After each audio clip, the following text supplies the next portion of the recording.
Visme is a versatile design tool for creating presentations, infographics, social media content, and more. Here's how to use it. Sign up or log in. Visit visme.co and create an account. Choose a free or paid plan based on your needs. Choose a template. After logging in, click Create New and select the type of project, presentation, infographic, social media post, etc.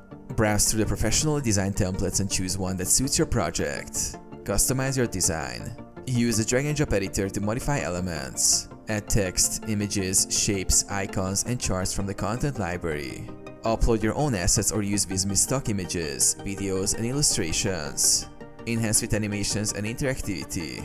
Apply animations to text and graphics. Add links, buttons, and hover effects for interactive elements. Collaborate and review. Share your project with teammates for feedback.